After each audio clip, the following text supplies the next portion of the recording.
Meus queridos irmãos, a paz do Senhor Jesus Cristo. Eu sou o pastor Wilbert e você está na Escola Bíblica Especial. Seja muito bem-vindo. Estamos dando sequência à nossa série de estudos sobre a teologia do Novo Testamento no tema A Mensagem da Cruz.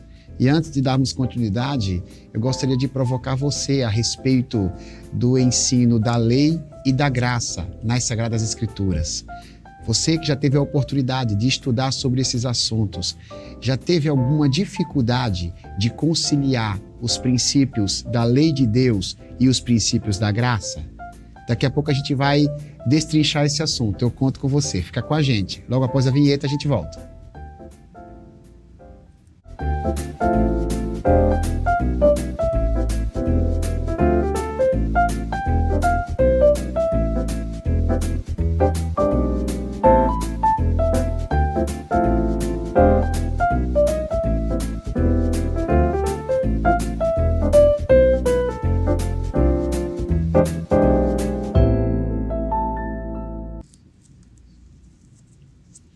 Voltamos, meus irmãos, com aquela alegria que vem do Espírito Santo para poder compartilhar a boa, perfeita e agradável vontade de Deus que estão contidas nas Escrituras Sagradas.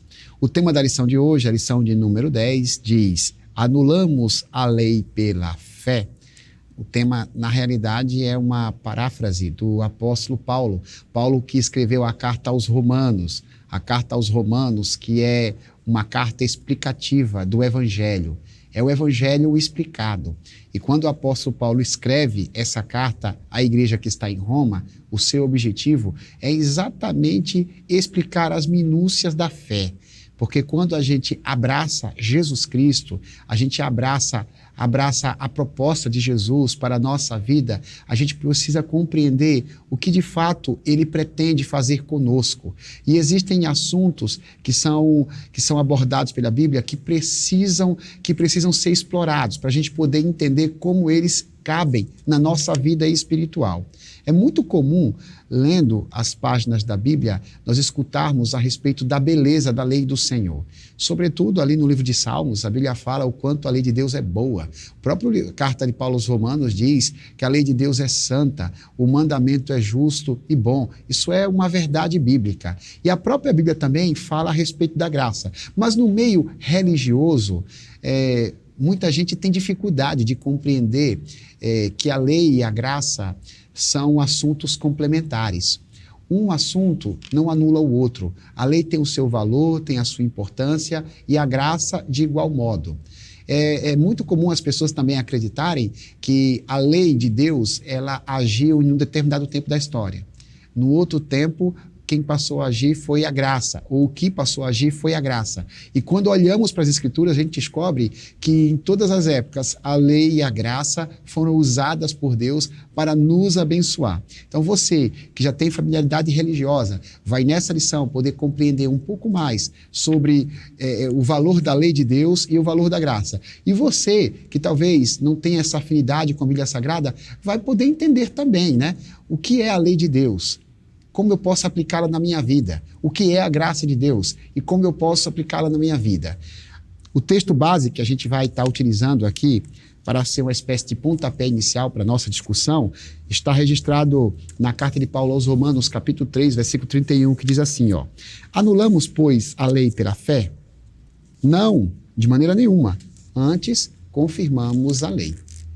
E para a gente poder conversar sobre esse texto e sobre outros que abordam este assunto maravilhoso da Bíblia, o Senhor nos traz, mais uma vez, o Mateus, pastor, servo de Cristo Jesus, que serve ao Senhor aqui na Promessa Jundiaí e também é professor aqui do nosso seminário, é professor do nosso centro teológico.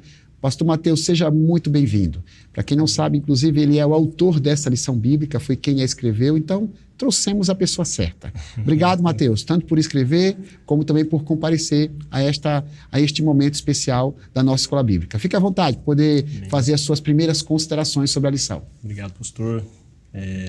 Prazer, né? Uma alegria, uma bênção para nós sempre estarmos aqui, né? Podendo contribuir, mas também aprender junto, né? Crescendo junto com as informações, com as discussões. Acho que isso tem nos edificado muito, né? Verdade. E a igreja local, né, a escola bíblica, tem sido uma bênção, né, para a nossa comunidade, graças a Deus. Esse é um tema que eu acho que ele é um ponto de debate, talvez, assim, entre as igrejas evangélicas há muito tempo, né? A discussão entre graça e lei, né? A gente sempre teve, acho que a nossa igreja, ela sempre teve esse cuidado, inclusive, né? Para não partir para os extremos, né?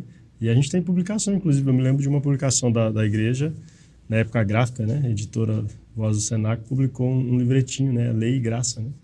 E esse debate, ele sempre permeou. Então, a gente cresce tentando fazer esse equilíbrio, justamente, porque a gente vai encontrar pessoas que são mais pendentes à lei ali, né? No sentido de que precisa da lei para justificar a sua salvação, né? Os seus atos. E, por outro lado, a gente vai encontrar pessoas colocando e mostrando que, uma vez que nós somos justificados, né? Declarados justos por Deus, nós não temos a necessidade mais da lei, de observar a lei, né, do Antigo Testamento. E para nós esse assunto é muito precioso porque nós somos sabatistas também, né? Então, quando a gente fala de lei, a gente considera os 10 mandamentos, todo o decálogo, né? Inclusive o 4º mandamento, né? Então, a gente sempre teve esse grande debate, né? Mas a lição de hoje, ela vem nos provocando e ajudando a gente a entender justamente essa pergunta de Paulo, né? A gente anula a lei? Paulo faz a pergunta e ele mesmo responde, né? Pela fé a gente anula a lei? Ele fala, de maneira nenhuma, né? Antes nós confirmamos a lei pela fé, né? A maneira como a gente vive, o fato de vivermos pela fé não é uma auto-justificativa para a gente anular, né? A obediência aos mandamentos de Deus. Pelo contrário, ele vai dizer, né? Então, eu acho que Paulo é um bom perito aqui, né? Porque ele era, né? O homem da lei, né? Paulo, ele teve experiência sendo fariseu. Fariseu era estudioso em relação à lei e defensor da lei, né? E a lei, de maneira prática, são as ordens de Deus prescritas na Bíblia, referendadas no Decálogo, os 10 mandamentos, que servem como referência para medir a nossa conduta. Mas, ao mesmo tempo, a gente vai entender que a lei, ela denuncia o nosso pecado. Ela revela quem de fato nós somos. Verdade. E quando o assunto graça é abordado na Bíblia, a gente descobre que a graça é o favor imerecido de Deus.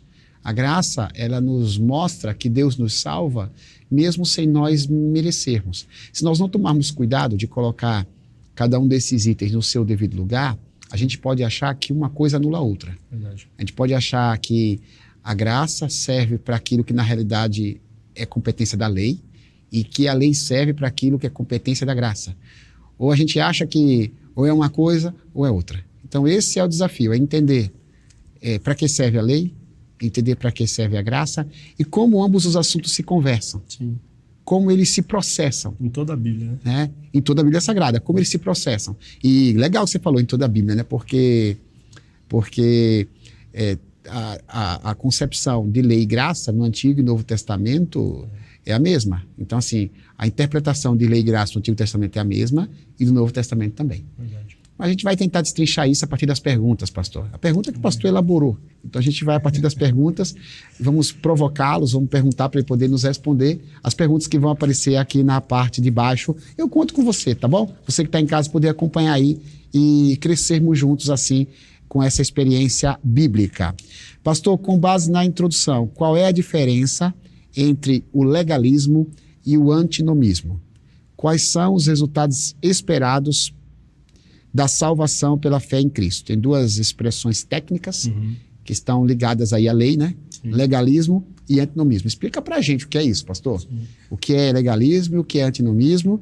E, por favor, fala dos resultados da salvação em Cristo. O legalismo tem essa compreensão de que é a maneira que a gente vive, né? Aquilo que a gente faz é quem vai, de fato, justificar. Nós somos salvos por aquilo que nós oferecemos, né? Por aquilo que nós fazemos, né? E isso é um extremo, né? Porque a Bíblia vai dizer que nós somos salvos pela graça, né? Não é por meio das nossas obras. Legal. Paulo vai dizer assim, isso não vem de vós, isso é dom de Deus. Então, qualquer obediência não pode servir para a gente achar que isso é ponto de salvação. Não né? é mérito nosso, né? Porque se a gente fosse mérito nosso, a gente tira Cristo, né, da equação e aí não precisaria Jesus ter vindo sacrificado, né? Então, a gente conseguiria se auto-justificar pela obediência, né? Então, o legalismo, ele prega isso, ele é um extremo, né? Ele vai, se a gente imaginasse um eixo aqui, né? O legalismo está numa ponta dizendo que a gente pode salvar-se a si mesmo se a gente for obediente.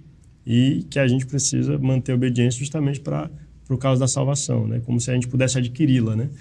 Mas não é, né? Nós não cremos assim, né? Senão o sacrifício de Jesus de fato foi de balde, né? Parece que é essa discussão que acontece em Gálatas, né? Na Galácia ali, Paulo vai dizer isso. Então, é quando ele fala da circuncisão, por exemplo, né? Vai dizer, então, Cristo morreu de balde, né? Se a gente precisasse circuncidar para ser aceito na comunidade, o sacrifício de Jesus foi inútil. Então, esse é o legalismo, né? Que aí tem muitos judeus com dificuldades no Novo Testamento de entender e de aceitar isso. Como assim agora? Não é a lei, não é pela lei. E nunca foi, né? Isso aí. Mas a distorção da tradição judaica é que levou as pessoas a entenderem assim, né? E o antinomismo, em contrapartida, vai ser o outro extremo, né? A outra ponta do eixo, né? Que vai dizer que não, que agora a gente tem Cristo, então não importa o que a gente faça, né? O antinomismo, só para a gente entender, né? Tem uma nota aqui na lição, mas seria, em termos simples, contra a lei, né? São duas palavras, a junção de duas palavras significa aquele que se opõe à lei, né? Então ele é anti-lei, né? Poderia dizer isso, é um anti-lei, né? Nomos é a expressão que é traduzida por lei, né? Mas ele está dizendo assim, então agora a gente não precisa mais de lei. Por quê? Porque agora Jesus veio, resolveu o problema, pagou o preço e ele nos libertou da lei, né? Tem alguns textos de Paulo, inclusive, que são utilizados, né? Que eu acho que aí mais à frente a gente consegue olhar com mais calma, mas que o pessoal interpreta errado dizendo que é isso, né? Que agora nós estamos debaixo da graça, então a gente não precisa mais cumprir a lei, né? E não é isso que o texto está dizendo para a gente, né? A lei tem o seu lugar. Na verdade, para responder a outra pergunta aqui, uma vida cristã naturalmente produz frutos, né? Então, o que se espera de uma nova vida, que foi a lição anterior, inclusive, né? A Bíblia diz assim, olha, aqueles que estão em Cristo é uma nova criatura, né? Uma nova criação. Nessa nova criação, a gente precisa viver em novidade de vida. E aí a lei encontra o seu lugar, né? Ela não nos salva aqui no começo, mas uma vez que nós somos salvos pela graça de Deus, a lei, ela opera agora a justiça de Deus. Então, nós demonstramos, inclusive, né? Que nós servimos a Deus obedecendo a lei. Eu gosto, rapidinho aqui, né, ainda, da carta de João. A primeira carta de João, quando ele fala do amor de Deus, ele vai mostrar de maneira resumida que o amor de Deus é aquele que é demonstrado por nós, né? A gente pode perceber esse amor, a gente pode experimentar esse amor, viver esse amor, mas a gente também pode corresponder a esse amor. E aí é onde Jesus vai dizer lá antes, né, no Evangelho, aqueles que me amam guardam os meus mandamentos. Então, como nós correspondemos ao amor de Deus? Uma das maneiras de fazer isso é obedecendo a palavra dele, né? Show de bola, pastor. Esse raciocínio que você fez a gente ter, né? É que a lei de Deus, as ordens de Deus, elas são úteis. Uhum.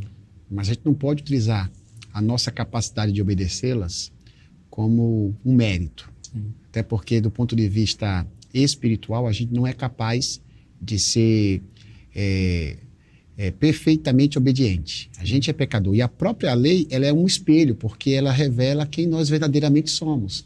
Daí que opera a graça. A lei e os seus mandamentos são perfeitos. O que Deus ordena é bom e agradável, mas a gente é pecador. Então, a lei, ela escancara quem somos. Uhum. Por conta disso, a gente se arrepende do pecado. Aí vem a graça, que é o favor imerecido. Revelada em Jesus Cristo. A graça nos perdoa, pastor. Ela nos perdoa. E essa graça, está lá em Tito, capítulo 2, a partir do versículo 11, ela nos capacita para podermos realizarmos boas obras, para obedecermos à lei. A lei, ela aponta o pecado, ela comunica para a gente que ele precisa da graça. A graça, ela vem, ela nos salva e nos capacita para obedecer à lei de Deus. É uma coisa fantástica, né? Então, o antinomismo e o legalismo, eles são extremos que precisam ser retirados da nossa vida espiritual, correto, sim, pastor? Com certeza. Até o legalismo, ele inclusive faz a gente ser cruel com os outros, porque faz a gente medir os outros assim, de uma forma até desumana. E o antinomismo, ele nos conduz à imoralidade, né? Uhum. Aquilo que foge de qualquer compromisso ético que deveríamos ter. Sim. O legalismo, ele vai dizer que você é aceito pelas obras, que Deus te ama por aquilo que você faz, né? O centro desses dois eixos vai ser o Evangelho de Jesus, né? E o Evangelho de Jesus vai dizer que nós somos aceitos por Deus por aquilo que Jesus fez, né? Exatamente. Então, o amor de Deus é demonstrado na obra de Jesus, não é por aquilo que nós fazemos, né? Mais uma vez salvos, aí a gente, sem ir para nenhum dos extremos, né? A gente segue os passos de Jesus agora e serve a Deus, né? E a gente segue amando a Deus, né? E se seguirmos o evangelho corretamente, nesse modo que você está falando, a gente tira um peso das costas, né? Sem dúvida. Porque o legalismo, ele nos impõe uma carga que a gente não consegue carregar. Por isso Jesus disse, né? Tomem sobre si o meu fardo, né? Porque o meu jugo é suave, o meu fardo é leve, né? Palavras do nosso Salvador. Verdade. Pastor, por favor, folheie aí a Bíblia Sagrada, na carta aos Romanos, capítulo 3. Nós temos 3 versículos aqui que eu acho que vale a pena ler. Uhum. Capítulo 3, versículos 20, 28 e 31. Tá bom? Tá bom. Romanos 3, versículos 20, 28 e 31. Para a gente poder responder a pergunta aqui, ó. A fé torna a lei sem necessidade? É possível conciliar lei e graça no Novo Testamento? Por favor, primeiramente lê para a gente, para depois a gente partir para a resposta. Tá, o 20 diz assim: portanto, ninguém será declarado justo diante dele, baseando-se na obediência à lei, pois é mediante a lei que nos tornamos plenamente conscientes do pecado. 28 diz: pois sustentamos que o homem é justificado pela fé, independente da obediência à lei. E o 31 diz assim: anulamos então a lei pela fé? De maneira nenhuma, ao contrário, confirmamos a lei. Pastor, fique à vontade para responder a pergunta. Segunda pergunta, a fé torna a lei sem necessidade? É possível conciliar a lei e graça no Novo Testamento? Essas 2 perguntas aqui da segunda questão nos ajudem, por gentileza. Sim. Inclusive, o outro texto que ele cita aqui, ele vai dizer que a lei é santa, o mandamento é santo, justo e bom, né? Exatamente, em Romanos 7, né?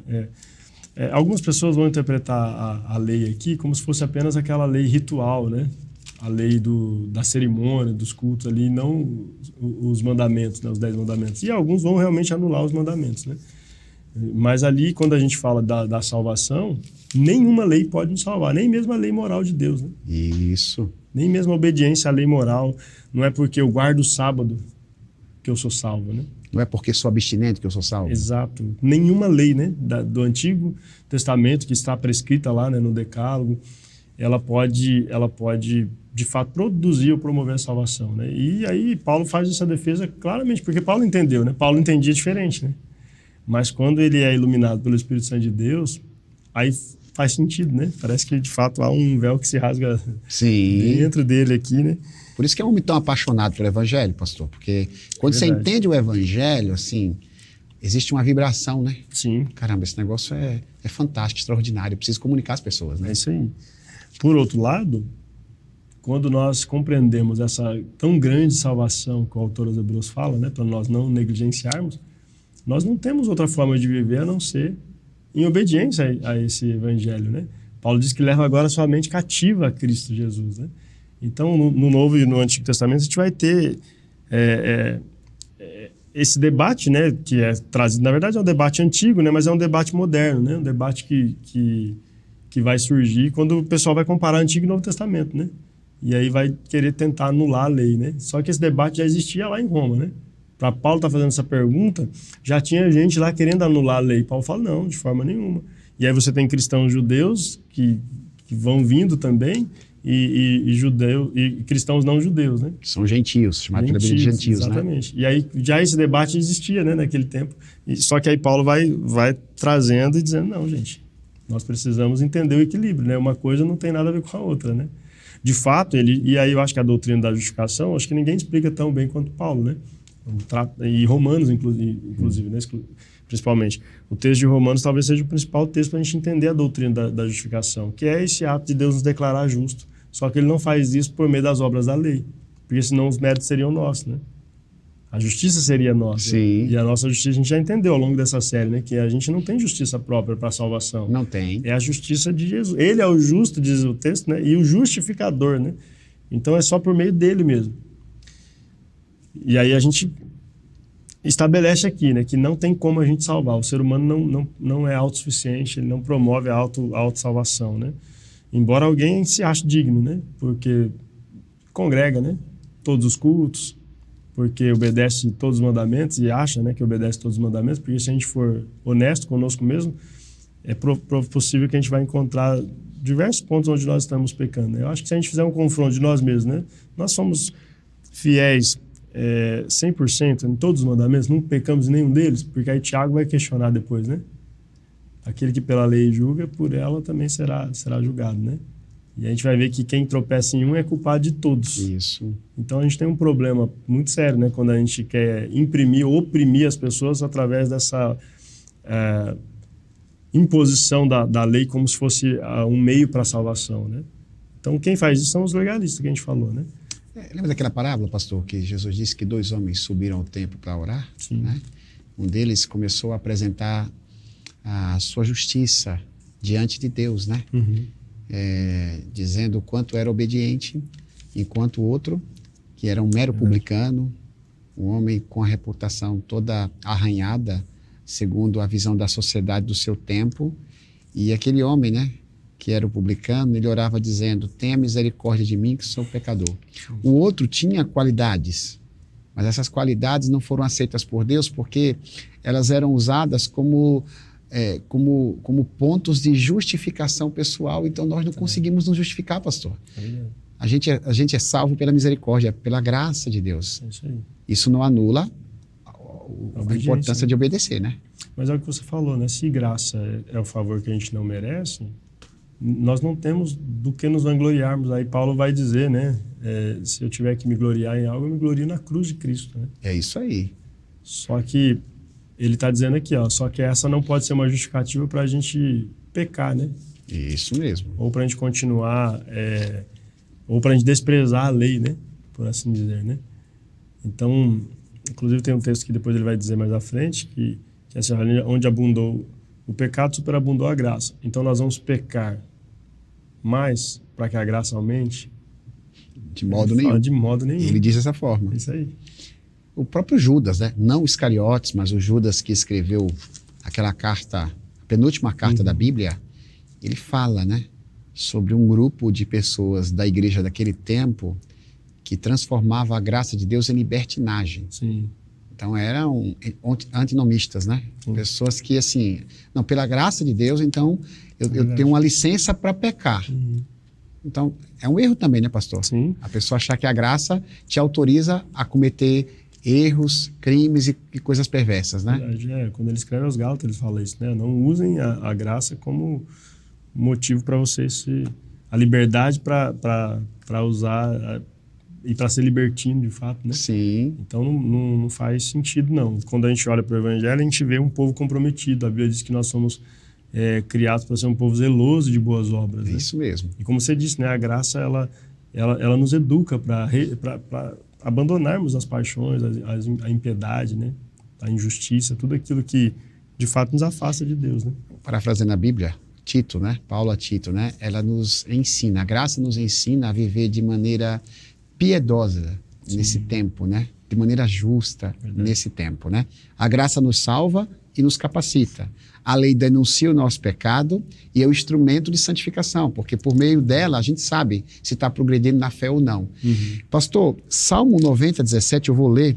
Se você quiser ler para a gente João 1, 17, para poder complementar aqui a leitura da terceira pergunta, o Salmo 90, 17, ele diz assim: seja sobre nós a graça do Senhor nosso Deus. Primeira parte aqui do versículo, a palavra graça aparecendo aqui no Antigo Testamento, no Salmo de Moisés, Salmo 90, versículo 17. E o que diz João 1, 17, pastor? Diz assim: pois a lei foi dada por intermédio de Moisés, a graça e a verdade vieram por meio de Jesus Cristo. Muito bom, esse texto a gente vai precisar entendê-lo, né? Então, assim, qual a interpretação equivocada sobre a lei está presente somente no Antigo Testamento e a graça somente no Novo Testamento? Pastor, explica para a gente essa questão da manifestação da graça da lei em ambos os testamentos da Bíblia e sobre essa interpretação equivocada, né? De que a partir do Novo Testamento, assim, é que a graça surgiu. Por favor, fala um pouco para a gente. Eu acho que esse texto aí do Antigo Testamento ele já quebra essa falácia, né? Depois, conferindo o Antigo Testamento, a gente pode ver mais ainda o contexto de graça aqui da própria libertação do povo de Israel. Mas aqui, claramente, esse salmo é escrito por Moisés, né? Isso, o autor da lei, né? Vamos Exato, assim dizer. que o texto que nós lemos de João diz que foi dada por Moisés. Mas o autor da lei aqui está dizendo que ele depende da graça para fazer tudo, né? As obras das suas mãos, elas precisam ser confirmadas Muito boa pela graça. sacada, né? Na tua está aqui o texto, né? Moisés que recebe ali a tábua dos 10 mandamentos e escreve as leis cerimoniais ali nos livros, ele está dizendo Exatamente. que seja sobre nós o favor imerecido de Deus. Sim, por quê? Porque esse texto de João, ele é usado para dizer que a lei ficou com Moisés, né? Inclusive, quando o pessoal fala de lei, eles falam exatamente isso, é de Moisés, né? Não é a lei de Deus, a lei é de Moisés. Mas em nenhum momento a lei ela é originada em Moisés. O legislador é Deus, né? Escreveu com o próprio dedo. Exato, as tábuas foram dadas a Moisés, mas pelo dedo de Deus, e não é para Moisés, é para isso se tornar público, né? Para ser publicado ali para o povo de Israel. E aí no Novo Testamento a gente vai ver essa questão de que Jesus vem, mas Jesus ele cumpre toda a lei, né?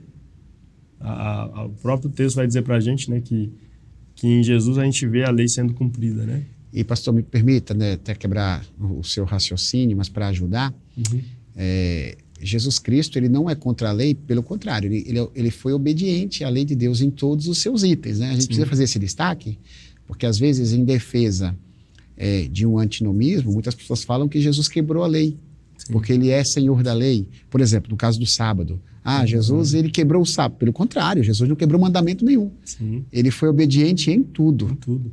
Ele vem organizando, né, as distorções que já existiam, né, que eram feitas, no caso dos judeus, era um negócio legalista e hipócrita, né, porque nem eles cumpriam, né, os líderes. Então Jesus vai corrigindo o tempo todo eles, né, que queriam persegui-lo por curar no sábado, por exemplo. Gente, vocês não entenderam nada. Meu pai está trabalhando hoje. Jesus não está sendo leviano. Exato. Ele não está dizendo que o sábado é errado. Ele está falando que aqueles homens não sabem interpretar. E próprio Pilatos, que era alguém que enxergava de fora a situação, quando Jesus estava sendo exposto, Pilatos falou, olha, eu não vejo nesse homem crime nenhum para poder crucificá-lo. Então, de fato, era algo injusto que estavam fazendo com Jesus, porque ele foi obediente à lei de Deus, né? Verdade. Tem um outro texto que Paulo vai citar, que também é usado, que é de Romanos 6,14, né? Nesse texto, Paulo diz que o pecado não nos dominará, porque vocês não estão debaixo da lei, mas debaixo da graça, né? E aí faz-se essa associação, e aí da onde surge essa confusão sobre o ensino entre lei e graça, né? Que a graça agora é um negócio do Novo Testamento somente, né? A gente já viu que ela está lá no Antigo Testamento, né? Uma não anula a outra, segundo o próprio Paulo, ele vai dizer, né? Mas, quando a gente olha para Moisés, o que o texto de João quer dizer? Isso né? é legal você explicar isso aí, porque isso pode gerar um conflito em nós, né? Sim. Moisés, ele é o libertador, né? Do Antigo Testamento. Ele é chamado para libertar o povo, né? Do cativeiro babilônico, aliás, do cativeiro egípcio, né? Lá atrás. E ele é tido em alta estima, né? O povo... Quando falava de Moisés, Moisés é autoridade, né? No Novo Testamento. No tempo do Novo Testamento, Moisés era o homem da lei, de fato, né? E aí, quando o texto de João está sendo escrito aqui, o que esse texto está ensinando para nós, né? É justamente que Moisés, apesar de ser um grande profeta de Deus, ele não tinha capacidade de fazer o que Jesus fez por nós, né? Ele libertou o povo daquele cativeiro, como instrumento de Deus, mas ele não poderia libertar o povo do pecado, né? Do cativeiro do pecado. Então, ele tinha uma ação limitada. Era muito limitada, inclusive, né? Porque era só para o seu tempo, né? Sim. Agora, Jesus é aquele que veio, talvez Moisés ele fosse um tipo de Cristo, né? Apontando também para aquilo que Jesus faria, mas na esfera universal, né? Global, né? O que Moisés é incapaz de fazer, e a lei também é incapaz de fazer, porque a lei não salva, e parece que é isso que o texto de João está querendo dizer, né? Então, Cristo é capaz, Cristo foi capaz de fazer, né? Com a sua vinda, com a sua carne, né?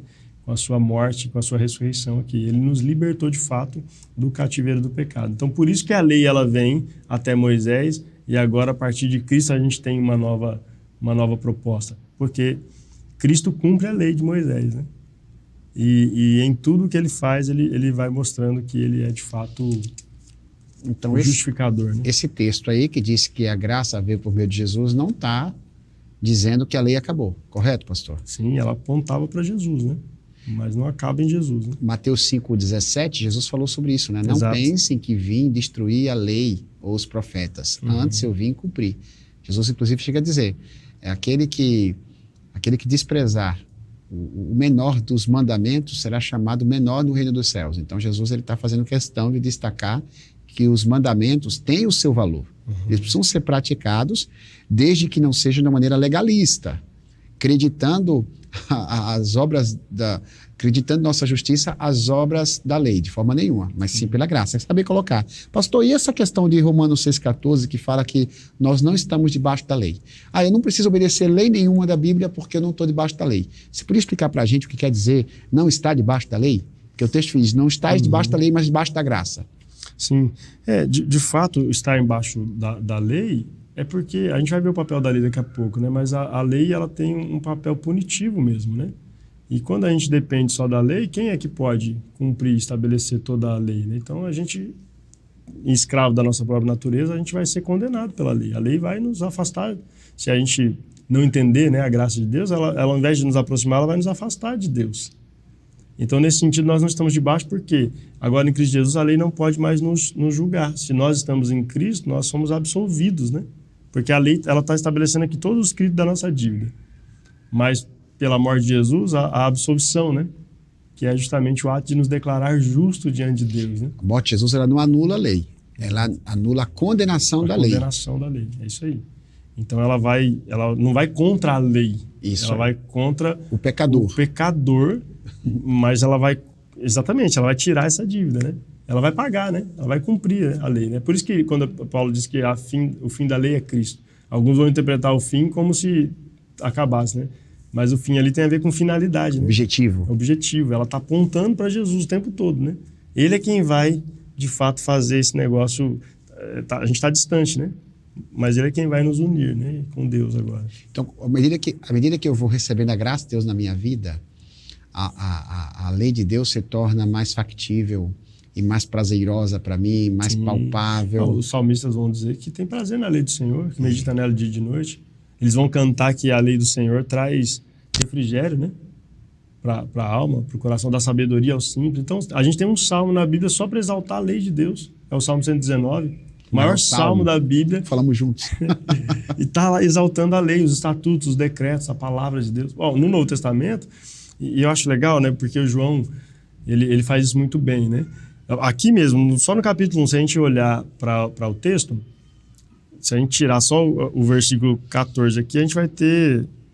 Aliás, o 17 a gente vai ter uma dificuldade, né? Mas se a gente voltar um pouquinho no 14, a gente vai entender, né? Que Jesus ele veio em carne, e aí o texto vai dizer que a revelação dele se revela justamente na graça e na verdade, cheio de graça e verdade, né? Plenamente.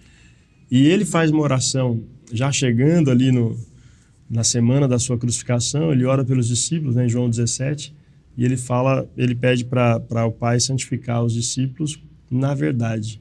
E ele vai dizer, a tua palavra é a verdade. Então, Jesus não somente vê a lei como uma bênção de Deus, né, para viver e para cumprir a vontade de Deus, mas também ele ora pelos discípulos, né, para que os discípulos também possam ser santificados por meio dela, né, por meio da palavra do Senhor. E a referência de Jesus ali é o Antigo Testamento. Sim. A palavra de Deus que ele está utilizando ali é o Antigo Testamento. Ele mostra, inclusive, com base na lei e nos profetas, né, em todo o Antigo Testamento, o que a Bíblia diz a respeito dele, né. Então, eu acho que o grande problema hoje, e da igreja pode se tornar um problema, é se a gente ir para o Antigo Testamento e não encontrar Jesus, né. Então, a gente precisa estudar Jesus segundo as Escrituras, né? Que é isso que ele explica e é isso que os apóstolos vão fazer, né? De maneira formidável. A lei tem tudo a ver com Jesus. A gente tem que identificar Jesus na lei, né? Isso aí. Senão a gente se torna legalista, antinomista, por aí vai. A quarta pergunta nos arremete para uma leitura, pastor. Eu penso que ela seja propositiva aqui para a tua explicação. Eu vou fazer a leitura e depois você responde para a gente os 4 propósitos da lei apresentado por Paulo em Romanos, só o pessoal de casa poder acompanhar. Romanos 7, a partir do versículo 7, diz: que diremos então? A lei é pecado? De maneira nenhuma. De fato, eu não saberia o que é pecado a não ser por meio da lei. Pois, na realidade, eu não saberia o que é cobiça se a lei não dissesse, não cobiçarás. Olha que legal. Mas o pecado, aproveitando a oportunidade dada pelo mandamento, produziu em mim todo tipo de desejo cobiçoso, pois sem a lei o pecado está morto. Antes eu vivia sem a lei, mas quando o mandamento veio, o pecado reviveu e eu morri. Descobri que o próprio mandamento destinado a produzir vida, na verdade, produziu morte. Pois o pecado, aproveitando a oportunidade dada pelo mandamento, enganou-me e por meio do mandamento me matou. Olha que legal, você de casa, versículo 12. De fato, a lei é santa e o mandamento é santo, justo e bom. E então, o que é bom se tornou em morte para mim? Ouça bem, de maneira nenhuma, mas para que o pecado se tornasse como pecado, ele produziu morte em mim por meio do que era bom, de modo que por meio do mandamento ele se mostrasse extremamente pecaminoso. Tem uma beleza poética aqui, pastor, e ao mesmo tempo uma filosofia. Mas o teu papel aqui é nos ajudar a interpretar o texto. Tem 4 propósitos da lei implícitos nesse texto que você vai explicar para a gente. O capítulo 7 de Romanos é um embate de Paulo com ele mesmo, né? Paulo está lutando, a luta contra o pecado, né? A gente poderia pegar esse capítulo para entender como é a nossa luta contra o pecado. E aí ele vai dizer, né, que o bem que ele quer fazer ele não faz, né? É dali, né, que vem essa frase, né? Mas o mal que ele não quer, ele faz, ele não consegue, né?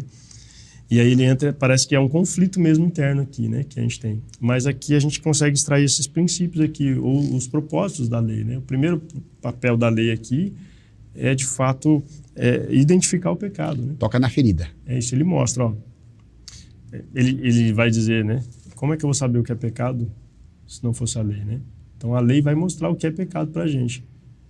Por isso, nesse sentido, a lei também, a palavra de Deus também vai nos confrontar, porque tem gente que só vai para a palavra de Deus para massagear o ego. Só para pegar as promessas de Deus, né? E é muito bom, né, a gente ver as promessas de Deus, porque no mundo que a gente vive sem esperança, é a palavra de Deus que vai trazer esperança para a gente. Mas a gente também precisa entender que a palavra de Deus, ela não vai tolerar o que é errado, né? Então, ela vai sempre identificar o pecado, ela vai mostrar e ela vai dar nome. Ainda que alguns pregadores não façam hoje em dia, né, nos púlpitos, mas a palavra de Deus sempre vai dar nome ao pecado. Aquilo que era pecado continua sendo pecado e não deixa de ser pecado, né? Porque a maioria faz, por exemplo. Então, ela vai apontar de fato, né? Ele não tem como saber se não é a lei. Mas, além de apontar o pecado, um segundo propósito é despertar o pecado, né? Isso aqui, para mim, é bastante curioso, né? Porque ele vai dizer que é como se o pecado tivesse... O texto diz que o pecado está morto, né? Como se ele tivesse escondido, né? Oculto aqui, né? Debaixo do tapete. Isso, então ele fica escondido, né? Então, quando a gente não tem a lei, o pecado ele fica camuflado, né? Exatamente, debaixo do tapete ali, né? Ele fica... A lei é uma espécie de ultrassom, pastor? Sim, é isso aí. Porque ela vai revelar, né? Ela vai trazer a luz. Inclusive tem uma metáfora que eu acho muito legal, assim, quando a gente tem uma luz, né? Qualquer mancha que é colocada na luz fica visível, né? Sim. Então a lei em Cristo, né? Isso é muito importante. Precisa ter Cristo junto, né? Ela vai trazer luz ao erro, né? Ela vai mostrar o que é errado, né? Paulo vai dizer que a gente não pode esconder, né? As obras das trevas precisam ser colocadas à luz, né? Então, quando a gente coloca isso diante da luz, ela aparece, né? Então, desperta. Aí a gente fala, opa, às vezes é um negócio pequenininho, né? Mas se você pegar uma manchinha pequenininha e colocar numa luz, ela é muito ruim, né? Se alguém estiver assistindo a gente numa TV, tiver uma manchinha lá, ela fica clara, né? Por causa da iluminação, né? Do LED. Então, você enxerga facilmente para tirar, né? Para remover. Então, o papel da lei é justamente esse, é mostrar, né? É trazer a luz, é despertar. Em terceiro lugar, ela vai condenar, né? Então, ela não vai só trazer e mostrar e dizer, ó, agora você está perdido. Acho que, de certa forma, é isso que ela faz, né? Porque ela vai dizer para a gente que a gente não tem condição, né? O Paulo, eu queria reler aqui, né? Ele diz assim, olha, descobri que o próprio mandamento destinado a produzir vida, na verdade, produziu morte. E aí a gente consegue identificar quem nós somos e a condição que nós estamos, né? Como nós estamos diante de Deus, né? Por não cumprir a lei. Nós estamos mortos, né? De fato. Então ela vai cumprir o seu papel aqui, sentenciando inclusive o culpado, né? Nesse sentido, a lei vai nos condenar, né? Ela vai nos mostrar que de fato nós somos, né? E aí eu acho que o exercício que a gente faz é de fato reconhecer a nossa miséria, né? A gente não tem condição, né? de salvar nós mesmos, né? Então a lei serve para isso. E por fim, Paulo vai dizer que a lei ela vai revelar a nossa incapacidade, né? Ela revela a nossa incapacidade, porque quando ela mostra que ela nos condena, aí ele vai dizer que o pecado, aproveitando a oportunidade dada pelo mandamento, enganou-me por meio do mandamento e me matou. Aí a gente entende, né, que na verdade não é a lei o problema, né?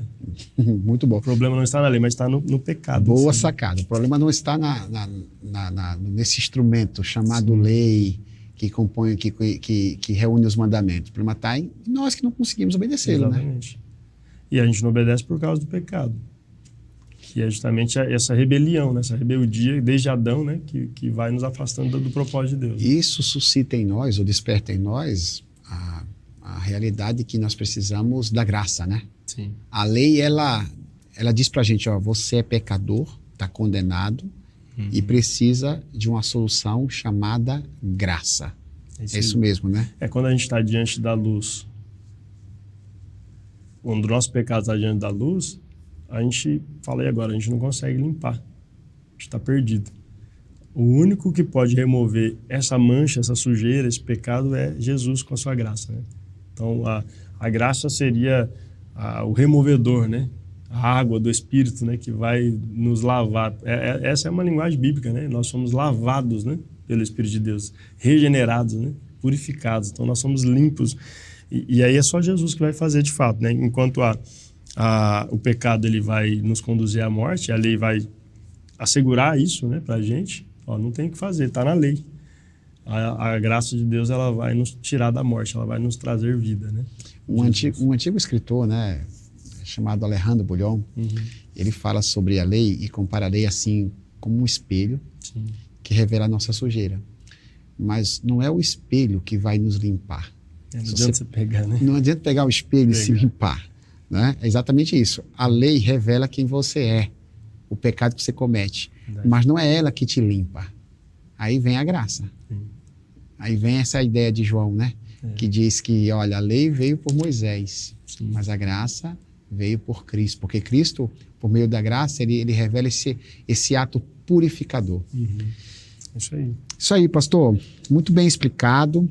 A gente aqui sempre faz uma ponte do assunto estudado com o Antigo Testamento, tendo em vista que a mensagem da cruz é uma matéria da teologia do Novo Testamento, mas a gente se reporta sempre ao Antigo, porque se está no Novo, é porque também está no Antigo Testamento. Verdade. Então, como é que você pode reforçar esse assunto de hoje aí nas páginas do Antigo Testamento? Bem da verdade, a gente falou bastante, mas eu queria te ouvir um pouco mais, até para cumprir aqui a didática da lição, conferindo esse assunto no Antigo Testamento. Fala um pouco aí da lei e da graça no Antigo Testamento, para a gente confirmar esse assunto que é tão amplamente divulgado no Novo Testamento. Eu acho que talvez o principal texto ali que a gente usa é o da própria lei, né? O Êxodo capítulo 20 é onde o decálogo é estabelecido, né? E ali é um contexto de plena graça, né? Porque o povo acabou de ser liberto da escravidão, né? Do Egito, e Deus mostra e faz questão de enfatizar isso. A gente lê os primeiros versos de Êxodo 20, a gente vai ver exatamente isso, né? Deus, ele dizendo para o povo, olha, eu sou o Senhor teu Deus que te tirei da terra da servidão, né?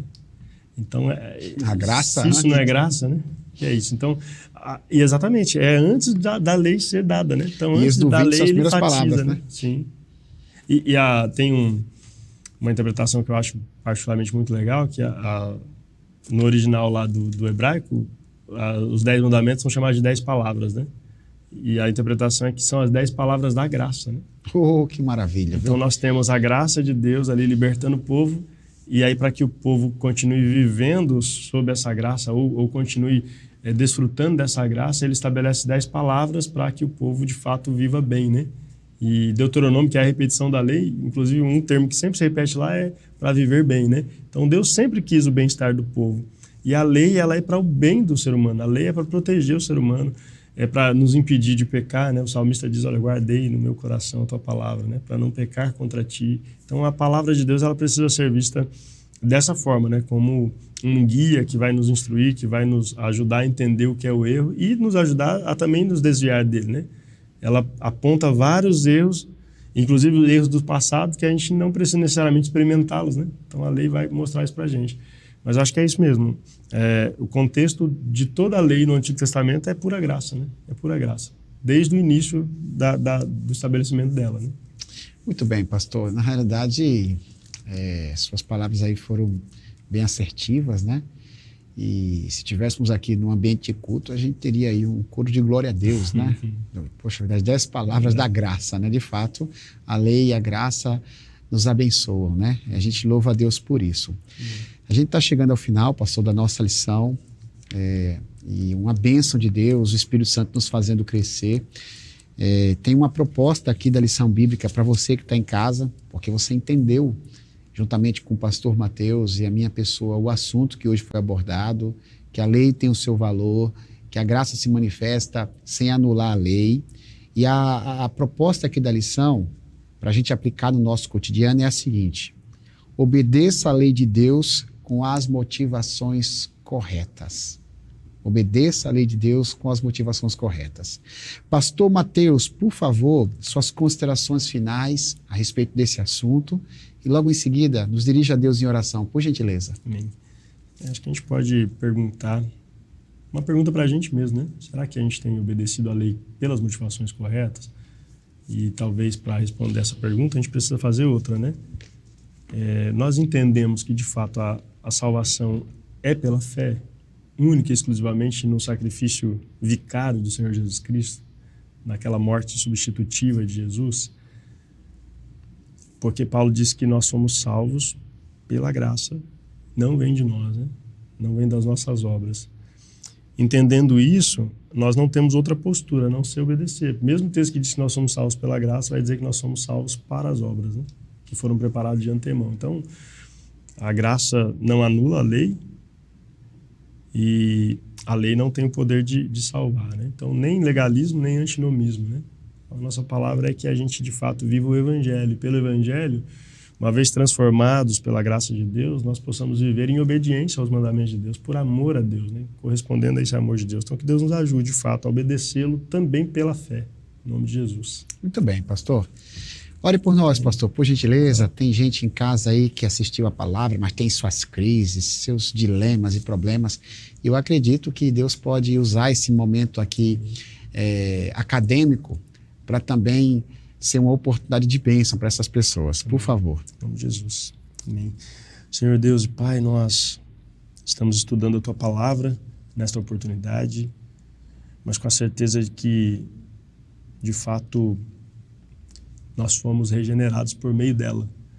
E a gente pede a Ti, Senhor, pela Tua misericórdia, que o Senhor nos ajude a compreendermos corretamente o papel da lei na nossa vida e que possamos viver, Senhor, pela Tua graça o tempo todo. Se há alguém em crise neste momento, Senhor, seja por esse assunto ou por qualquer outra questão, que eles realmente entendam a graça de Deus. A graça de Deus é um favor que nós não merecemos. Jamais teremos condições de estarmos diante de Deus por nossas próprias obras. Mas por meio da graça de Deus, hoje nós temos, Senhor, pela dignidade de Cristo, condições de nos aproximarmos diante do trono da Sua graça, nos ajoelharmos diante de Ti e suplicarmos pela Tua misericórdia. Por isso eu peço a Deus a Tua bênção sobre cada um dos Teus filhos que estão conosco agora, de maneira remota, online, mas que estão estudando a Sua palavra. A Tua palavra gera vida.